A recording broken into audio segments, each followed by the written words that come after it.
बस लड़खड़ाते हुए घुमावदार सड़कों पर चढ़ रही थी। हर मोड़ पर देवदार और नम मिट्टी की जानी पहचानी खुशबू आ रही थी। मैं कसौली लौट रही थी, एक टूरिस्ट की तरह नहीं, बल्कि एक ऐसी इंसान की तरह जो अपनी छोड़ी हुई जिंदगी में वापस आ रही थी।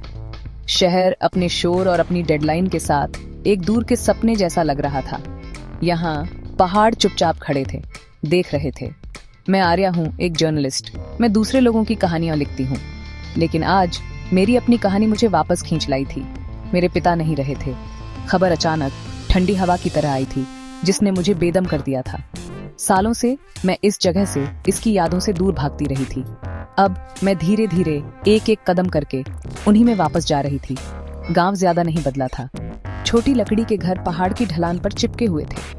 उनकी चिमनियों से धुआं निकल रहा था, जैसा मुझे याद था। गुलाबी गालों वाले बच्चे बस से उतरने वाली अजनबी को घूरने के लिए अपना खेल रोक देते थे। उनके लिए मैं बस जीन्स और जैकेट में एक शहरी लड़की थी। उन्हें नहीं पता था कि मेरा अपना बचपन इन्हीं रास्तों पर बिखरा हुआ था। उन्हें नहीं पता था कि मैं अपने दिल में कितना बोझ लिए हुए थी। मेरे पिता का अंतिम संस्कार एक शांत मामला था। कुछ रिश्तेदार, कुछ पुराने पड़ोसी, उन्होंने उदास आंखों से सांत्वना दी, लेकिन उनकी आंखों में ऐसे सवाल भी थे जिनका जवाब देने के लिए मैं तैयार नहीं थी।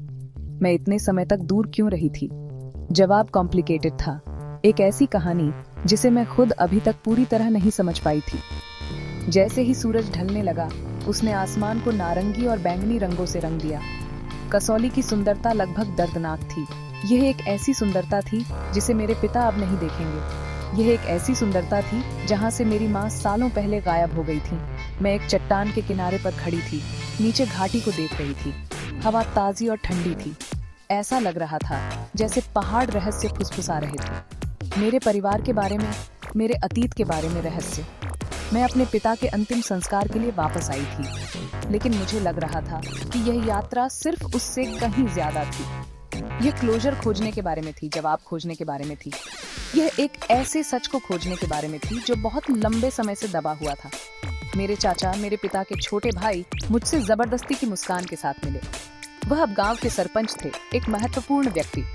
उन्होंने मेरी पीठ थपथपाई और कहा, चिंता मत करो बेटी, हम सब तुम्हारे साथ हैं। उनके शब्द दिलासा देने वाले थे, लेकिन वे खोखले लग रहे थे। उनकी आंखों में कुछ ऐसा था, कुछ ऐसा फ्लिकर जिसे मैं नाम नहीं दे सकती थी। उन्होंने मुझे बताया कि घर मेरे लिए तैयार था। वह घर जहां मैं पली बड़ी थी, वह घर जो सालों से खाली पड़ा था। मैं जानती थी कि वहां वापस जाना सबसे मुश्किल हिस्सा होगा। ये भूतों से भरी जगह थी, हंसी के भूत, झगड़ों के भूत और सबसे बड़ा भूत, मेरी माँ का भूत। पुराना लकड़ी का गेट चरमराहट के साथ खुला। एक ऐसी आवाज जो मेरे बचपन से सीधी थी। घर मेरे सामने खड़ा था, अंधेरा और शांत। ये सिर्फ लकड़ी और पत्थर का ढांचा नहीं था, ये मेरी यादों का एक म्यूजियम था। मेरे चाचा ने मुझे चाबियां दी।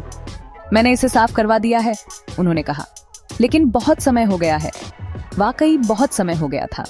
मैं अंदर गई और हवा धूल और भूली हुई चीजों की गंध से भरी हुई थी।